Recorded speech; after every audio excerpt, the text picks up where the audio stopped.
not even the disrespect Floyd Mayweather. I'm not, but you feel like if it was a street fight, you feel like you could fuck him up. No, I don't feel like nobody could Floyd Mayweather, no street fighter like talking about unless you really impose your strength of him. But bro, it's not weak. That's what I'm saying. Nick, you will feel like that about some of these smaller fighters. That's why I don't underestimate. I've been to the penitentiary, bro. When you go, and I'm from Texas too, so both of those things components matter. So it's like even when I speak of Snap, I don't think that I could just beat up another rapper just because he's smarter than me. If you strong and you have a skill set with your size, all that size shit, it matters, but it don't matter. It matters because that's why they got only if you have the skill set to match up to it. Exactly, and even still in boxing, that's why they got a weight class.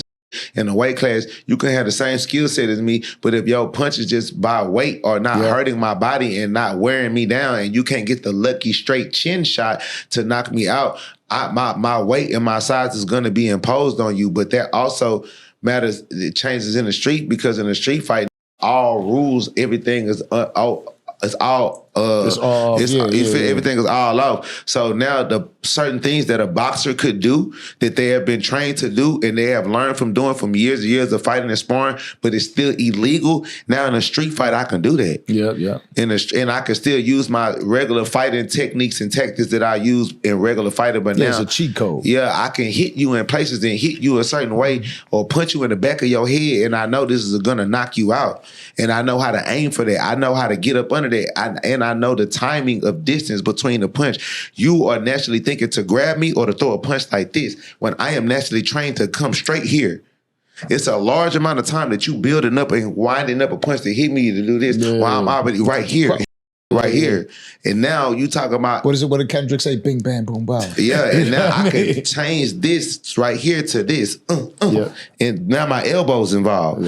So... You don't know who know what in fighting. Just know you just need to know that you ready, and I bet not find out that you ain't. Now you seem like somebody that you don't fuck around. People play that type of game with you. You're like, oh yeah, I could do this with you, right? You ever have a situation, and I know in the back of my mind, as soon as somebody tell me that, I'm gonna give them the opportunity right then. If you think you can with me, we finna go outside and find out right now. You ever have a situation with somebody famous that you had to? Hell nah, because rappers ain't on that.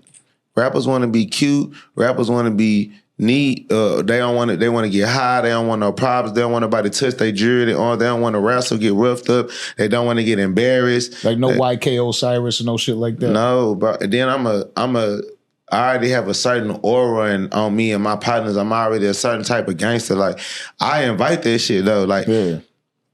A person ain't even gonna go there. If you not from Texas and grew up the way we grew up, you ain't even finna think to come at me like that, bro. Like you gotta grow up a certain type of way that we grow up to like motherfuckers grow up in a certain age where all they think is a gun. Like a gun is their only power. But that shit is like you can have the power over guns and you ain't even a person that's with the hand on the trigger.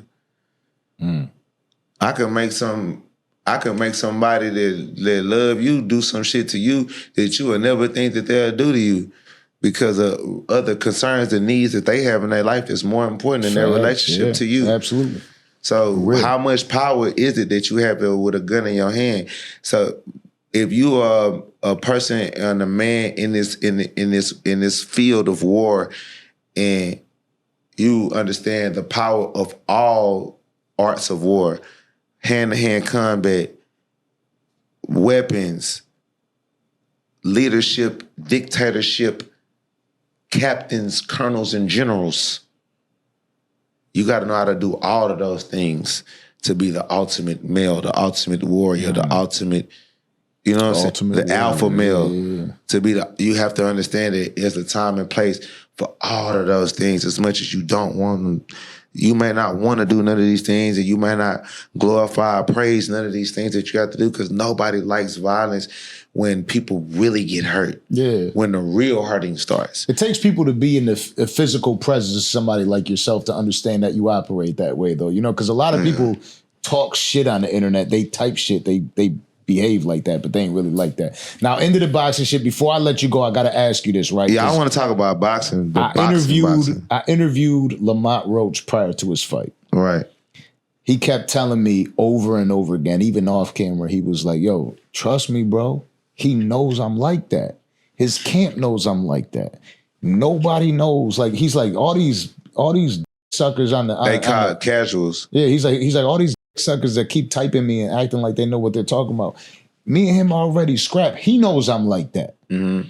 When you saw that fight, do you think that they should have counted that point against him? Do you think Lamont Roach won, or do you think it wasn't enough? I think it was for what it is. I think it could be considered a rightful draw, but I also lean towards that Lamont Roach won that fight. I believe he won the fight simply because he outclassed the champ. In boxing, you have to do two things to beat the champ. You either got to knock out the champ or completely outclass the champ.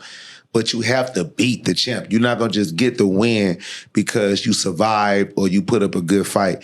Surviving and putting up a good fight are both honorable things, but when you actually are into the world of boxing and you actually love boxing, you're not a casual, you actually maybe participated in the sport, you've been in the ring, you know about regionals, nationals, golden glove, silver glove, like you really around with boxing, then you kind of look at it with a whole different viewpoint and you understand, bro, lost that fight. Facts. Like when you really, really know boxing and know boxing for what it really, really is, Tank lost that fight. No matter how much people, emotions and feelings are attached to it, because Tank is a hero of the hood. The ghetto love the Tank. The streets love Tank. We all love Tank. Tank represent the streets. That's beautiful. That's what's up. But it's other black men and other people out here from the streets, from the hood, Hispanic, Edgar Berlanga. It's a bunch of different people that represent the streets that's a part of boxing, that love boxing. They just have not been crowned king. Gervonta Davis has been crowned king. Right. So, and shout out to Berlanga because he just bodied somebody. Yeah, he just killed the man, destroyed him. And I knew Berlanga was that, and I knew he wasn't going to be Canelo, but I know he's still that. Yeah. So